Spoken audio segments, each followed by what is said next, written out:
Esse corte faz parte do canal Duda Garbi, um assado para. Gostou? Te inscreve no canal. Se alguém não sabe, como é que tu responderia a pergunta quem é Alex Leitão? Cara, 25 anos trabalhando com futebol e eu diria que eu tive a oportunidade de passar por praticamente todas as áreas, né? Quer dizer, eu fui cliente, ou seja, eu fui um patrocinador. Eu trabalhei 10 anos na Ambev. Os últimos 3 anos fui cuidando do patrocínio de seleção brasileira, Kaká e Ronaldo. Então eu já tive sentado na cadeira de quem toma a decisão de fazer um investimento no futebol, né? E entender profundamente que você precisa comprar propriedades e transformar essas propriedades em posicionamento, em vendas, em incentivo, em endomarketing, enfim, nos objetivos dessa empresa. Depois eu migrei para a agência, então também sentei na cadeira daqueles que ajudavam empresas a fazer esses investimentos, e aí eu tive, enfim, comecei uma empresa do zero, a B2S, que depois foi vendida para o Grupo Octagon. Depois eu vendi essa mesma agência para o Ronaldo, que se tornou um amigo desde a época que eu cuidava das relações dele com a Ambev. Então, na Octagon foi um enorme aprendizado. A gente começou numa agência, éramos 3 pessoas, numa salinha super pequenininha ali no Rio de Janeiro.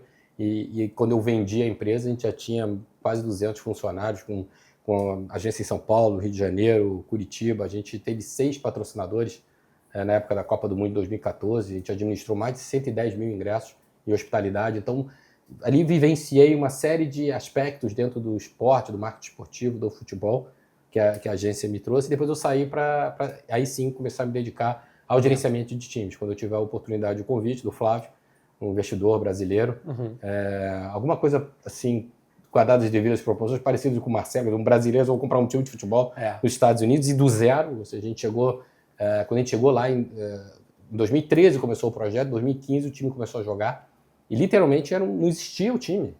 Então a gente está falando a gente está hoje aqui no Grêmio falando de um clube fundado em 1903, né? E aí você corta para o Orlando City, que foi fundado em 2015. Né? E o Kaká é um dos ícones do foi início, super importante, né? Foi super importante. Um grande amigo que eu fiz no futebol, que demandou tempo para convencê-lo a comprar esse projeto do futebol nos Estados Unidos. E a gente chegou numa cidade que eu lembro que no início a gente tinha o nosso website um tutorial explicando que futebol tem 2 tempos. E quando acabar o intervalo você não precisa ir embora. Sim, hoje em dia, falar disso é uma piada, mas em 2014, 15, quando a gente começou a explicar o projeto. Mas a MLS já existia. Começou em 96. Então era bem fundamentado já nos Estados Unidos. Ali na nossa região não tinha nenhum time. Mas não na existia Flórida nenhum time no Southeast dos Estados Unidos. Ou seja, não tinha time em Miami, não tinha time da MLS, nenhum na Flórida, nenhum na Geórgia, nenhum no Tennessee. Quer dizer, toda uma área importante. E importante para a liga em termos de audiência, né? Que eles chamam de eyeballs, para você poder fazer a venda dos direitos de TV. Então, foi importante a gente começar ali, né, e trazer o time, e junto com isso você tem que construir a tua base de torcedores, você tem que construir um centro de treinamento, você tem que construir um estádio. A gente foi desenvolvendo tudo isso do zero, e não satisfeito, o Flávio inventou no ano seguinte de também comprar um time de feminino. E no feminino a gente chegou super agressivo, a gente contratou Alex Morgan, Ali Krieger, e depois eu tive a felicidade de contratar a Marta. Caramba, então a gente trouxe o Kaká para o masculino. Isso. O Pato. E trouxe a Marta, veio o Pato, depois veio o Júlio Batista, veio o Pato, veio o Nani, aí vieram outros grandes jogadores, mas assim, o início do projeto foi com o Kaká no masculino, e a estratégia é muito interessante para te contar, porque quando a gente chegou em Orlando, a primeira coisa que eu quis fazer é entender como é que funciona esses torcedores, como é que é isso. Aí eu entendi que existia uma cidade que era uma cidade vocacionada ao turismo, né? E que não tinha uma identidade própria, porque as pessoas, eu imagino quando você fala, quando você vai para Orlando, você vai à Disney, né? Você vai viajar à Disney, eu vou a 2 vezes, sempre Miami e Orlando, aí tu pega um carro para os parques. Provavelmente você nem conhece downtown de Orlando, o centro da cidade. Pois é. Não. Miami acho que sim. Miami acho que sim. Agora, as pessoas que moram ali em Orlando, elas, na verdade, elas não têm identidade própria. Embora elas, obviamente, que o grupo Disney, Universal, são super importantes, são os maiores empregadores da Disney. Tem 70 mil funcionários ali na região, então é super importante economicamente para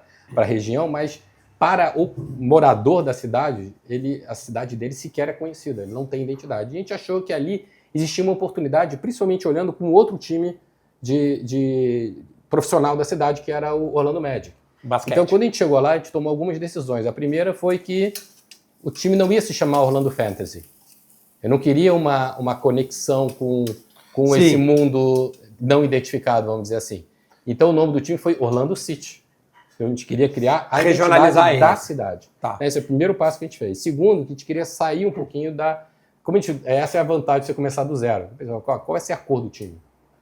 Pois é. Pô, vamos para um que tem pouco. Então a gente foi pro roxo. Então, por quê? Porque ia saltar. Vocês pensaram desde a cor do uniforme. E aí a razão do Kaká foi o seguinte, porque quando a gente começou a investigar, quando o Orlando Magic conseguia a opção, porque nos Estados Unidos tem familiarizado o draft, então é ali a grande chance de você ter um grande nome, né? E Orlando teve muita sorte. Ele teve no draft do Shaquille O'Neal, depois do Dwight Howard, foram 2 grandes jogadores. Né? E todos os 2, quando passou ali os 5 anos de contrato, quando eles tiveram a opção de saída, eles foram para grandes centros. Coincidentemente, os 2 foram para Los Angeles. Mas existe uma piada interna que o jogador chega, se desenvolve e depois ele escolhe ou vai para Nova York ou vai para Los Angeles, vai para os grandes centros. Né? Então, a estratégia foi, temos que buscar um jogador que tivesse a oportunidade, pudesse jogar em Los Angeles e Nova York, mas escolheu ir para Orlando. E aí você tira um pouco essa característica de underdog, uma expressão em inglês, né, do americano, que é aquele sentimento de, sabe, eu sou o menor, eu nunca vou chegar lá, etc. E aí a gente fez. Quando a gente trouxe o Kaká, aí foi uma explosão absurda. Nosso estádio, era o nosso primeiro jogo, a gente jogou no estádio de futebol americano, tinham 62 mil pessoas no estádio, foi o recorde da MLS naquela época. Imagino, pô. De todos até hoje é um número significativo. Um número significativo para um time que não existia, né? Quando a gente começou e construímos nosso estádio próprio, o estádio tinha 25 mil lugares, a gente vendia antecipadamente 19 mil ingressos em toda a temporada. Incrível. Então, esse tipo de ação funcionou muito bem lá, foi muito bacana. Mas tu foi com o cargo de CEO, com o cargo de marketing? CEO. Isso. Tinha um marketing, que vocês trabalhavam juntos? Tinha. Assim, no caso do Orlando City, era o Flávio, era o dono do time. Claro, óbvio. Ele me trouxe como CEO e todos os departamentos, inclusive o futebol, ficavam debaixo da minha responsabilidade. Quanto tempo tu ficou no Orlando? 7 anos. O projeto... 7 anos como executivo, depois fiquei mais 1 ano no conselho.